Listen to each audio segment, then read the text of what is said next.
episode 19, cell phone addiction. I'd like to first say that the exercises and workout that you're about to watch is kind of trash, honestly. Mentally, just was shot, physically, just not there. But we all have those days, and we pushed through, and we still grew and showed up for ourselves. So, although it's not my best, it's there. So, anyway, what are you watching this video on right now? A phone? A tablet? A computer? TV, even? More than likely, it's probably your phone. And if you're anything like me, I love watching YouTube while eating. It's honestly my main source of entertainment and information. I learn a lot on YouTube, and most of my fitness knowledge is gained by watching other channels, like Renaissance Periodization. Shout out Dr. Mike.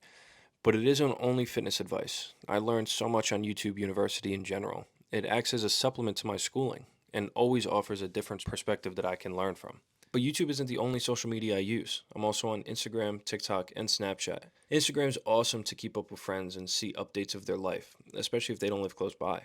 TikTok's cool to gain inspiration and adopt ideas from other creators to boost my own content. Snapchat is basically real-time updates of what your friends are up to, without the dressing or the, quote, professionalism Instagram has kind of adopted. And these things are all great. Social media is great.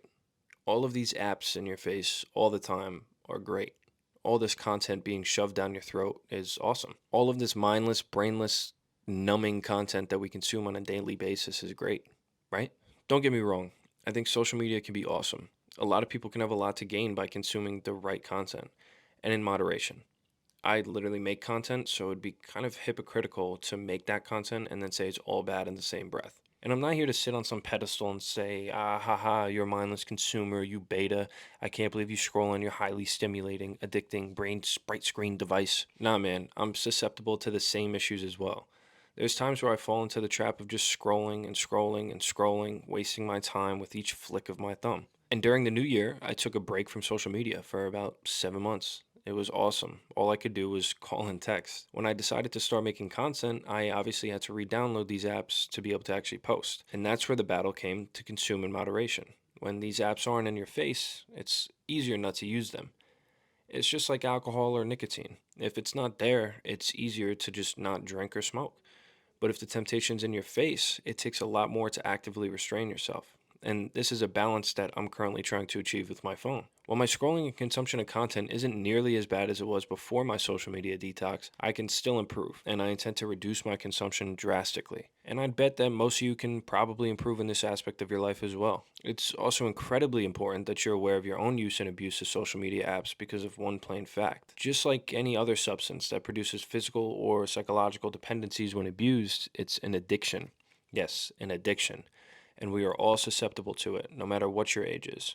It's funny, when I was 13 or so, Instagram was starting to really pop off. All the kids were on it, and it was new, everyone was sharing stupid pictures, and it was awesome. It was innocent, and people didn't realize just how revolutionary it would become. But whenever I was caught on my iPod just scrolling, I would get yelled at or told to put that away or do something better with your time. And while my parents were never wrong and would still be right to this day, the narrative slowly began to shift. Although I don't get reprimanded like a kid too much anymore, most adults aren't telling their kids to put it away. In fact, so many parents are shoving devices in their kids' faces to sedate and pacify them. And even more interestingly, these same parents that used to reprimand you for being on your phone scrolling are on it just as much, if not more, than you are. The adults are now hooked, the kids are hooked, the babies are hooked, and that, my friends, is a serious issue. That is addiction, and a new, ugly aspect that we aren't used to as humans. We operate now as humans needing a smartphone, both to function in society and because, well, we're addicted. And this topic is talked about. I'm not saying it's not. But it doesn't get the recognition it deserves, nor is it taken as seriously as it should be. And that's because the people lecturing you about it are usually just old people with flip phones stuck in their ways and bitter for the way the world got away from the old ways. But the world has moved on, old man. There's no way around it. So how do we deal with the side effect of technological advancement? It's up to the individual to change their own habits. And I don't think any regulations or government intervention will really do anything. We see this with drug restrictions all the time. If people want it, they're going to get it. And they don't really care what some old person in Congress has to say about it. You need to be aware of your addiction. You need to admit that you're addicted. And you have to have something important enough in your life that will motivate you to change your habits and chill out on the scrolling. For me, it's documenting my journey. And sharing that with you guys takes up a lot of time that I would be using just kind of scrolling. And I feel so much more productive and not a slave to my phone. Don't get me wrong, I have slip ups too. I find myself getting caught scrolling and wasting time, but I get better every day. And I'm much better than I've ever been with social media downloaded. I often question the morality of making content for people to consume while understanding it's an issue. In a negative context, it's kind of like a drug dealer giving people their fix. And in a positive context, it's just a random dude trying to help people improve themselves in every aspect possible. I also understand that the way in which people spend their time isn't really something I can control. But if they spend it in a meaningful way with me, then maybe it isn't so bad. In any case, cell phones are addictive, and more people are addicted than they think. You might be too. If you are, treat it like an addiction. Understand why you're addicted. Do you have too much time on your hands?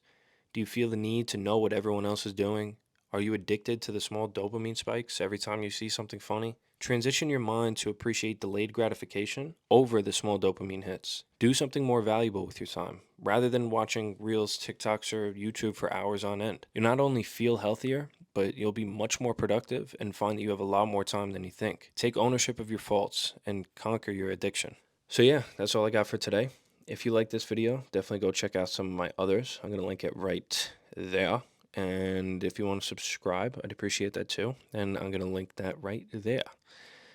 In any case, I hope you enjoyed the video. Feel free to comment or do whatever you want. We can talk about it. And I can't wait to hang out with you guys next week. Peace.